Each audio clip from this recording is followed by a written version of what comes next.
Hi everyone and welcome on my YouTube channel. इस video में हम इस फर्टिलाइज़र के बारे में बात करेंगे।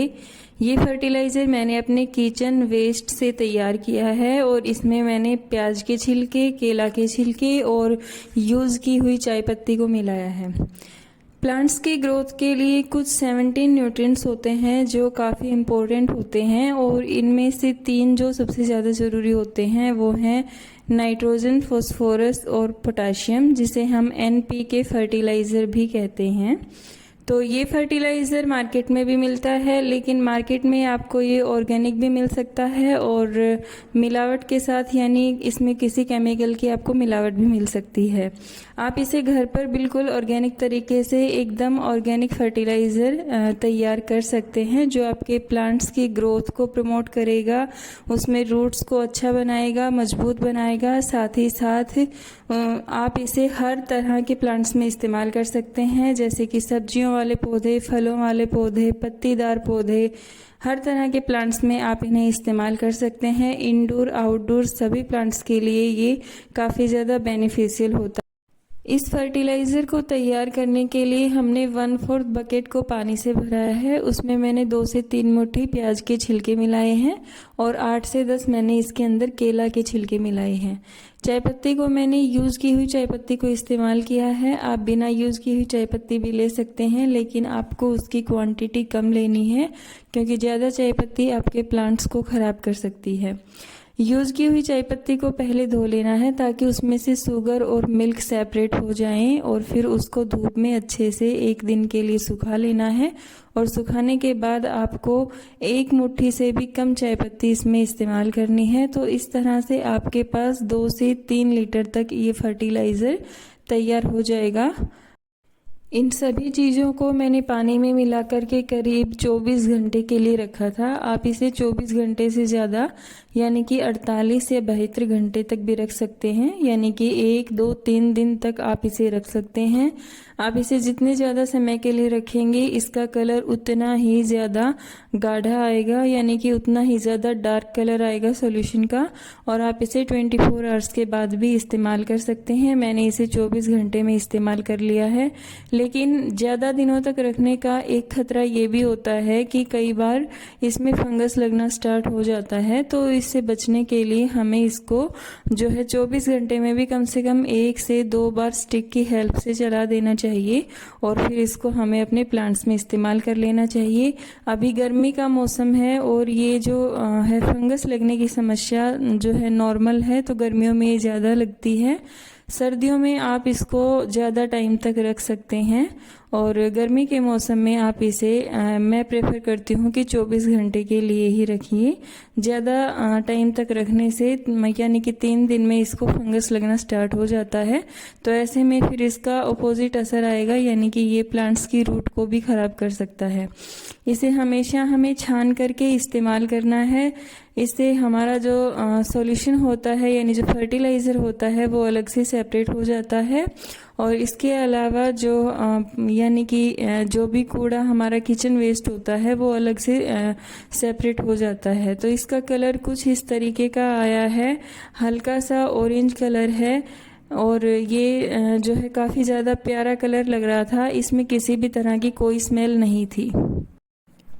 ये एक कम्प्लीटली ऑर्गेनिक फर्टिलाइज़र है और इसे बनाना बहुत ही ज़्यादा आसान है, जैसा कि आपने देख लिया है।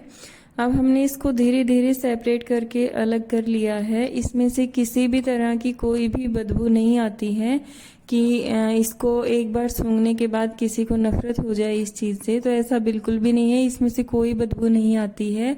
बिल्कुल ये एनवायरनमेंट फ्रेंडली है और आपके जो किचन वेस्ट का एक बहुत ही अच्छा इस्तेमाल है। सो धीरे धीरे करके आपको इसे बारीक छलनी से छान लेना है। आप इसमें चाहें तो कोई सूती कपड़े का भी इस्तेमाल कर सकते हैं। उससे छान करके आपको इन सभी की सभी पत्तियों को, सभी छिलकों को अलग कर लेना है।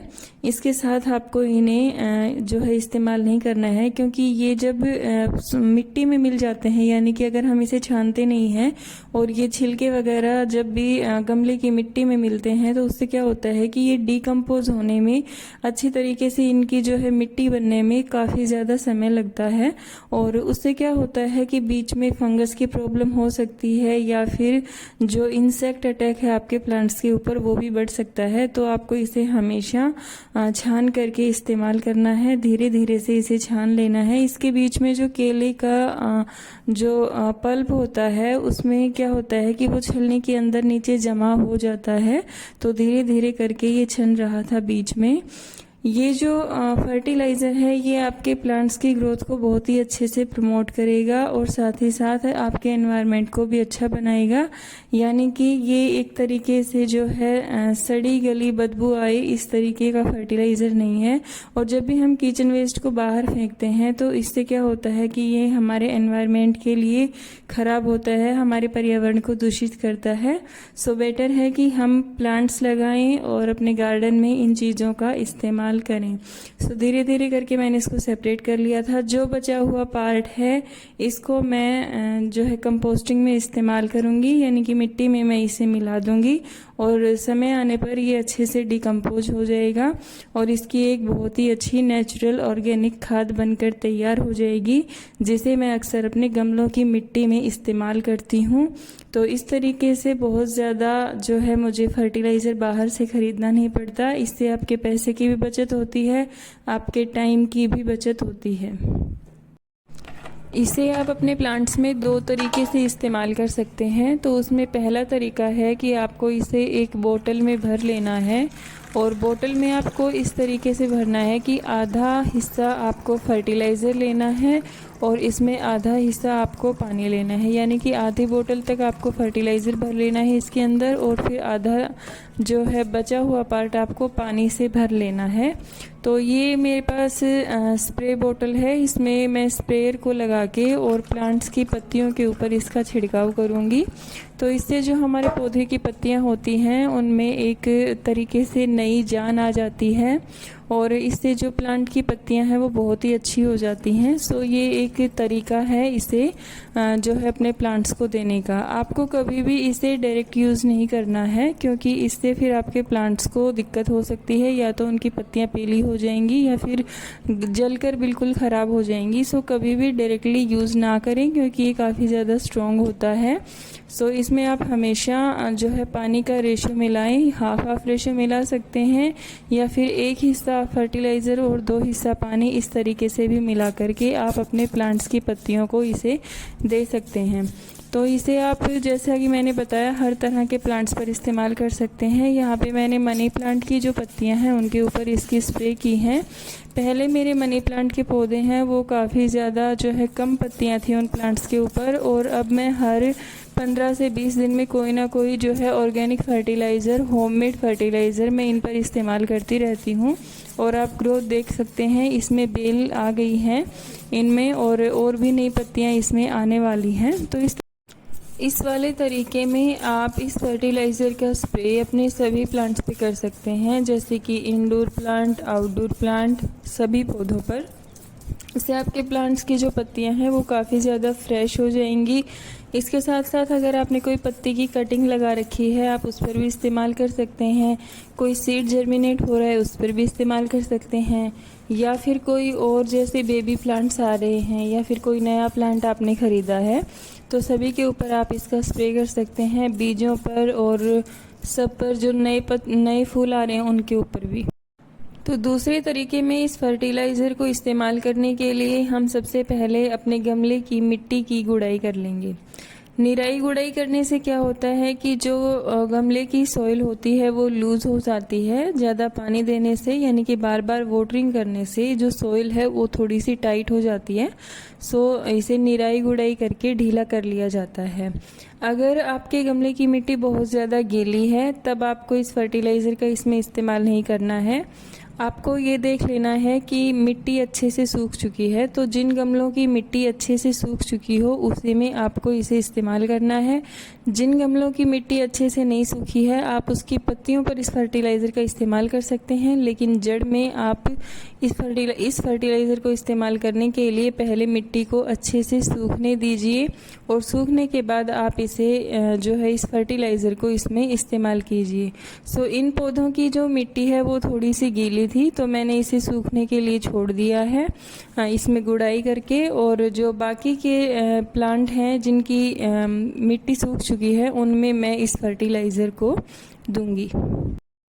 इस फर्टिलाइज़र का स्प्रे करने के बाद हमारे पास आधे से भी कम बकेट बची है फर्टिलाइज़र की, तो इसे हम जो अपने प्लांट्स में इस्तेमाल करेंगे तो उसके लिए हमने सॉइल में पहले से ही गुड़ाई कर दी है और अब हम इसमें पानी इस्तेमाल करेंगे।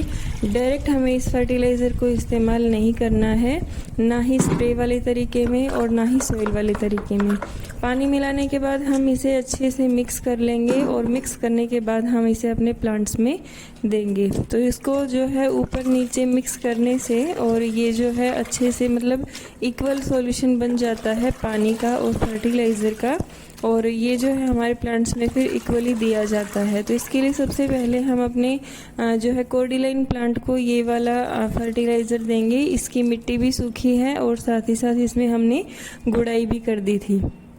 ये जो है पत्तेदार पौधा है इसके लिए काफ़ी अच्छा होता है। दूसरा हमने ये जो सदाबहार का पौधा है इसमें दिया है, इसमें अभी फलियां बन चुकी हैं यानी कि बीज बनने लग रहे हैं और ये मैंने मिट्टी के पॉट में लगा रखा है। दूसरा हमारे पास जो सदाबहार का गमला है वो है प्लास्टिक का, तो इन दोनों में ही हम इस फर्टिलाइज़र को ऐड कर देंगे। इसके अलावा जो मैंने बेबी सनरोज़ फ्लोर प्लांट लगा रखा है तो इसमें भी मैंने इस फर्टिलाइज़र को दिया है। इसके अलावा जो अपराजिता का पौधा होता है उसके लिए भी ये फर्टिलाइज़र काफ़ी अच्छा होता है, तो इसमें भी हमने गुड़ाई कर दी थी और गुड़ाई करने के बाद इसको हम अपने इस प्लांट में दे रहे हैं। ये है जेड प्लांट और जेड प्लांट के लिए भी काफ़ी अच्छा होता है। ये भी एक पत्तीदार पौधा है, सो सभी पत्तीदार पौधों के लिए काफ़ी ज़्यादा अच्छा होता है। सो आई होप आपको मेरा ये वीडियो पसंद आया होगा, और अगर पसंद आया है देन प्लीज़ लाइक कीजिए और मेरे चैनल को ज़रूर सब्सक्राइब कीजिए। मिलते हैं फिर किसी नई इन्फॉर्मेटिव वीडियो के साथ, तब तक के लिए bye bye, take care, stay happy and healthy. Thank you.